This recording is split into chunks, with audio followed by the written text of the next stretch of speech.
जोंना नै आलासिफ्रा सफैयानोसै नै मोजां ना खबरफ्रा फाइनालावहाय सोरखौ लिंहरनो सानखो फाइनालावथ' जोंहा मुंदांखा टमिखौहाय इनभाइट खालामनाय जादों हेल' गाइस खुलुमबाय नोंथांमोन बयखौबो आंनि इउटुब चेनेलाव बर लाग्रोबाय ओमफ्राय जों दा दंफैयो साफागुरियावहाय बे एसके ब्रबो दं आंजों लोगोसे बिसिनि गामियावनो फुटबल टुर्नामेन्ट जाबाय थादों बिसिनि क्लाबनि नामा फोजौखां क्लाब दा ब्र दिनैहाय फार्स्ट सेमिफाइनाल ना औ दिनैहाय फार्स्ट सेमिफाइनाल आच्छा ओमफ्राय जोंहा दिनै फार्स्ट सेमिफाइनाल हिसाबै गेलेहोगोन जाहैबाय टिमफोरानो जादों जाहैबाय सानजाहा थानाय बरमा उदांस्रि क्लाब आरो बिनि एगेन्स्टआव गेलेगोन जाहैबाय ओरै सोनाब जोबथा बेंगल बर्डाराव नांजाबनाय जारागुरि JBFC ओमफ्राय ब्रमोना आर्टिस्टबो इनभाइट खालामदों सोरखौ इनभाइट खालामनाय ब्र एसे खोन्थाहरलाय जोंहा आर्टिस्टखौहाय दिनैहाय इनभाइट खालामदों जाहैबाय जायखौ गुवाहाटि सारियालिखौ एलबाम खालामदों राजिब ब्रह्मजों आरो बेजों लोगोसे इण्डियान का बडि स्पेपक दा बेबायदिनो बिथांमोना मुंदांखा जालांगासिनो दङ मिलियन भिउस थांदों जायनि फलावहाय गुवाहाटि सारियालिखौ एलबाम खालामनायाव मा नाम बेना दिप्ति बसुमतारी दा बेखौ जोङो इनभाइट खालामनाय जादों फैगासिनो दङ दा नैयावहाय ओंखाम जालांसै नामा हिमालय हटेलावहाय एसे जाहोलांनोसै आरो हिमालय गिदिर नङा हिमालय फिसा फिसाबाबो ओरैबायदि पावारफुल आरो बानलु फिसाखौ जेरै जायोबा जाबासो आन्दाज मोनो बे सिस्टेम आलौलायो दा बे हिसाबैनो बेयाव जाहोलांसै आरो अब्ला जों दा दसे नेबाय थाबावनोसै बिसोर फैगासिनो दङ मथा मथि काजलगावफोर मोनफैबाय खोमा बिसोरो मोनफैबाय जानांगौ A few minutes later जोंना नै आलासिफ्रा सफैयानोसै नै मोजां ना खबरफ्रा आच्छा जों दा हिमालय हटेलाव ओंखाम जानो जिरायबायानोसै नै ओमफ्राय जोंना पिंकु ब्रबो दं नै जागासिनो दं मा जादों ब्र अमा बेदर ज्लाव मा बेदर जादों नोंलाय स्रि साख्रागा थारमाने स्रि साख्रागा माने दाउ आच्छा जागोन ओमफ्राय जोंनाबो ओरै सासे बे एक्ट्रेसखौ लाबोनाय ड्राइभार दङ हिर'खा ओमफ्राय जोंना बिनानाव दिप्ति एक्ट्रेसआ बिदिनो जागासिनो दं ओमफ्राय सानै लोगो फैखादों जोंहाय आं नोंथांमोन एसे देखायनि र' बिसोरनि जानायखौबो जागासिनो नै लाजिदों नामा दे जाना होदे मा बेदर मोनजाखो दाउ दे जा दे नानि जाना हो दे जाबाय थादे दा ओंखाम जाग्रोनोसै जाखां डाइरेक्ट थांनोसै पर्बत जरा होनो नामा लेट्स गो ब्र दे ओमफ्राय नानि माबोरै ओंखाम जानाया ओंखामाथ' जाबायानो जानाया खिन्थु दा मोसानायावसो मारै जाहैगोनथाय बुरजा जादों आरो एक्सेल जादों गैया थगायदों गैया जाजोबदों आं नुखादों मैद्रुखौ बिराद जादों आरो मैद्रु गोथाव मोनो ना औ आं मैद्रु बिराद मोजां मोनो ओमफ्राय ओरैहाय सासे फैफेरबाय मोना फैयाखै बिथिंथ' आं थांखांखाबाय आमथेखा बेंटल थांखांजोबखाबाय जोंनि बेंटलजों औ प्रग्राम बिदि थांफेराखै आरो आच्छा बेनो फार्स्ट टाइम जागोन नामा नोंना प्रग्रामा औ फुटबल मेचआवहाय दिनै फार्स्ट टाइम दे थांबाय थानोसै होनब्ला थ' गाइस अब्ला जोंबो थांबाय थानोसै बिसोरो खार लाबोखादों दा खारजों थांगोन बिसोरो ओमफ्राय जोंना बाइक दं जों ओंखाम जानो ओंखारबाय नै साफागुरिनिफ्राय ओमफ्राय साफागुरिनिफ्राय डाइरेक्ट बादमारासिम लामाया ओरैबायदि गाज्रिखासै नोंथांमोना नायनो हागोन माबायदि लाजाखानाय दाब्र' लामाया बेबायदिनो नै गाइस दाम्पार गंसे फैबाथाय ओरैबायदि हाद्रि खुबोखायो हेलमेट गानाबाथाय सेस जाखायो आरोना दा माला मावना होयो सरकारा खिन्थु बिराद खस्थ' मोनसै गाइस ओरैजोंहाय थांलाय फैलाय खालामग्रा मानसिफ्रा एसे थाबैनो सरकारा नाहरबा मोजां जागौ ना माथो ब्र' औ नैबेनो जाहैबाय हाग्रामा ब्रिज दैजिं फेस्टिभेल जाग्राया बेयावनोमोन बिराद गोबाव जाबाय दैजिं फेस्टिभेला जायैया मिथिया मानि जाहोनाव जायाखै आरो नोंथांमोना मानि जाहोनाव जायाखै मिथियोब्ला एसे कमेन्ट खालामना खोन्थाहरदो गाइस बेनो नै दैया ओमफ्राय बियो भुटान हाजोनिफ्राय बोहैबोनाय दै गाइस भुटान हाजोनिफ्राय बिराद गुसु बे दैया बेनो दुस्थ' दैया बांद्राय आइलेन्ड खालामना होबाय औ नंगौ खुरलाबायोबो ना ओमफ्राय पिकनिक स्पटआ बेनो ओमफ्राय नै बिथिंबो स्पट जानुवारियाव ओरैबायदि मानसि जाखायो गाइस निउ इयारावहाय बियो गासैबो जायगायानो बुंजोबो मोनलाया जायगाखौनो नोंथांमोनाबो सोरबा फै जानुवारिफ्रावहाय नायफै माबायदि मानसि जायो जेब्ला पिकनिक जानाय सम जायोना रायलायजाया मानसियानो मोस्रोम बायदिल' जाफैखायो गाइस उदै बिगुर साजोबलायबाय गाइस लामाया नै माबायदि दासो ओंखाम जानानै फैदान ओरैबायदि बादल'यो गोजौ गाहाय नै जों दा प्लेग्राउन्डआव थांगासिनो दं बेखौ आं दानि माबायदि मोनदों लामाखौ लामायाथ' एसे गाज्रियानो लामा मोजां नङा माला बानायनो नागिरथाय फैबाय थाफै ओमफ्राय जोंना आथिंनि नानिमोन दंखायो इसोरबो मोसागोन ना मोसागोन दा फैदो फैदो जों बेबायदि खालामनाय जादों दा मानसिफ्राबो दासो फैलागासिनो दं नै फुटबल नायग्राफ्रा सेथि सेमिफाइनाल पिंकु ब्र एक्साइटेड दा नायनो हायदोंनि खेलाखौ डेन्जार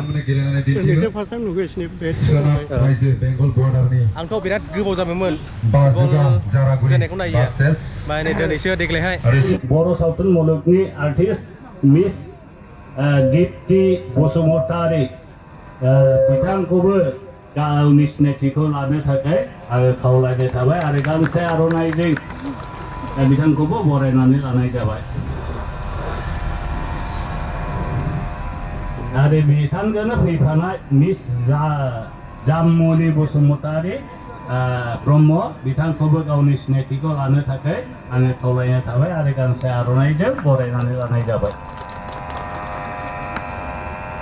आरो सासे दंबावो जुबिता ब्रह्म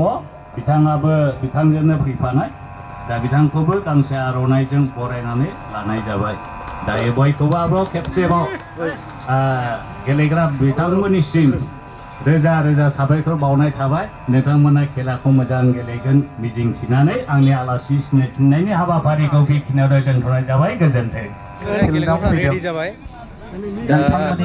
नोंसिना बहानि होनदों जारागुरि अल द बेस्ट मोजां गेलेबानो जाबाय देरहानांगौ ओमफ्राय नै बिथिं दङ बर्मानि एसके ब्र दाथ' खेलाया जोबनानै थांबाय फार्स्ट सेमिफाइनाला ओमफ्राय दा देरहानाय टिमा मा नाममोनलाय देरहानाय टिमा बरमा उदांस्रि क्लाब बिथांमोना डाइरेक्ट फाइनालाव थांखाबाय जेखिया मोनसेयाथ' बिथांमोननि आसाखासै आरो खुनु टेनसन गैखाला आरो बेजों लोगोसे जोंहा दानि बिस्थिबार खालि 29 थारिख गोलैदों बेयाव जोंहा ओरैहाय बेंगल बर्डाराव थानाय आलिंनगर जुबक सांगा होनो सावथालि टीम सासेबो गुबुन जाथि गैया बेयाव अनलि सावथालि गोजा आरो बिथांमोननि नेशनेल प्लेयारबो 7 दं ओरैबायदि स्पिड गेलेखायो कारेन्ट गेलेयो बिसोरो 29 थारिखआव गेलेगोन आरो बिथांमोननि एगेन्स्टआव गेलेगोन जाहैबाय बै माबा अल निसबा इउनाइटेड FC बिथांमोना गेलेगोन आरो दानि 29 थारिखआव बिनि अरखिखा सुपारस्टार ओरैबायदि बिथांमोननि गेजेराव जायानो उइनार जागोन बेनो डाइरेक्ट फाइनालाव थांबाय दा बर्माजोंहाय गेलेसिगोन आरो माबाफोर सोंबावनाय सेकेन्ड सेमिफाइनालाव स्क'र लिंहरबावगोन नामा सेकेन्ड सेमिफाइनालावहाय माने दा मोनानि गेजेरावहाय मा जायो आं माने बेयाव बेखौहाय खालामथ'नाय जायाखै जेनेबा जायोबो जानो हागौ आरो ओमफ्राय फाइनालि रेडि जानानै दं आरो फाइनालावहाय सोरखौ लिंहरनो सानखो फाइनालावथ' जोंहा मुंदांखा टमिखौहाय इनभाइट खालामनाय जादों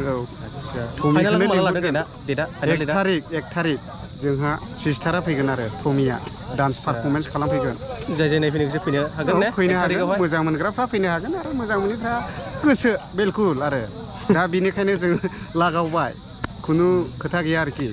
दा माखासे गोबांथार रायजो राजाफ्राबो डिमान्ड खालामदों बे हिसाबैनो जोङो होनो गोनां जादों आरोखि बेयावहाय माने खुनु जेबो सानलायनांगौ गैया मानसि हिसाबैहाय माबा मोनसे भुलफ्राथ' जाखायो बेखौहाय जोंहा निमाहा होलायनायानो देरसिन खामानि ना मा होनो नंगौ आंनिलाथ' बिदि आरो दा बेनो आरो दा गोजोननाय मोनबाय ब्र दिनैहाय लोगो मोनलायबाय ओमफ्राय नोंसिनि गामियाव फैनानै बिदि फुटबल टुर्नामेन्ट होनायखौ नुफैनानै आं बिराद मोनदों गोसोखौहाय दा नेक्स्ट टाइमाव ब्रादाराबो फैगोन मोजां मोनदों आङो ब्रादारखौबो आङो फन हरनाय लोगो लोगो बिथाङा मालाबाबो एबसेन्ट खालामाखै आरो लोगो गावनि हिमालया बाइकखौ साखावनानै माला सफैदों फाथान गैया आङो दा गोजोननाय थाबाय ओरैबायदि दा जोंसो मोजां बेखौहाय माबा खालामनो रोङासै जाहोनो लोगो गाज्रि मोनलाबो दुखु मोना थेंक इउ सै दा सेकेन्ड सेमिफाइनालाव फैनो हाबाबो फाइनालाव फैगोन अके दे थेंक इउ सै दे अके जागोन ओमफ्राय जोंना ओरै ब्रादार मेनिया मोजां दा ने मोजां गोजोनबाय ब्र दिनैहाय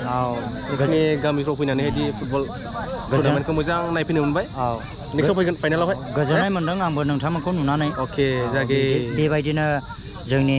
जेसेखि गोजानाव थाया मानो जोंनि बर' मानसि बेफोरबायदि जेन'बा मोजां जोंनि इउटुबार लोगोफोर दङ गोसोफ्राव माने बिराद गोजोननाय मोनो बेफोरबायदि गोजान जायगानि लोगोफोरखौहाय लोगो लालायनो मोनोब्ला बेबायदिनो माने गोजोननायखौ बबाव दोननो बेखौसो जायो आरोना बबे दोनखो नों दा गोजोननायखौ आङो दा नैबेयाव जायगायाव दोनबाय गेजेराव बिखा सिङाव दोननाय जाबाय ओमफ्राय गोजोननाय मा बुंगोन दा बेखौनो जाय नोंथांमोना जेनेबा आंनि जाखिनि एसे खलबसे फलोवार्सफोर दङ दा बिथांनि दा बर' राइडार दा बेखौबो नोंथांमोना नायनानै होदो सापर्ट खालामलायदो आरो बा ब्रादारनि जे फलोवार्सफोर दं नायगिरिफोर दं बिथांमोनाबो आंनि मिनिया बर'खौ चेक खालामनानै नायहैदो अब्लानो 10K जाथारसिगोन ना जाबायमोन 10K 10K एसे नांबावगौ जाथारसिगोन 10K जासिगोन थाब 10K खालामना होदो मिनिया बर' दा बेनो गोजोननाय थाबाय दे लोगो मोनफिनगोन नङा ने लोगोफोर दिनैहाय नै नानि दिप्तिया ओरैबायदि मोजां मोसानो थाखाबाय नंगौना नङा दे आदा बिराद मोजां जादों नोंखौ ओमफ्राय नानि दिनैहाय नों बेयाव फैनानै माबायदि मोनखो बेखौ एसे बुंहरदो जोबोद मोजां मोनदों आदा आं बे खोथाखौनो बुंगासिनो माने आं माने एक्सपेक्ट खालामाखैमोन जे नोंसोरो आरो रायजो राजाफ्रा बेबायदि अननाय होगोन बेबायदि माने आंखौहाय आजावनानै लागोन बेबायदि सानाखैमोन जोबोद मोजां मोनदों दे बिदिनो दावगालांबाय थानो हाथों मोजां जायगाफ्राव पारफरमेन्स खालामनो मोनथों दे ओमफ्राय दा थांसिगोन नै नानि मोना मोजां थांबानो जाबाय दे गोजोननाय थाबाय अके दे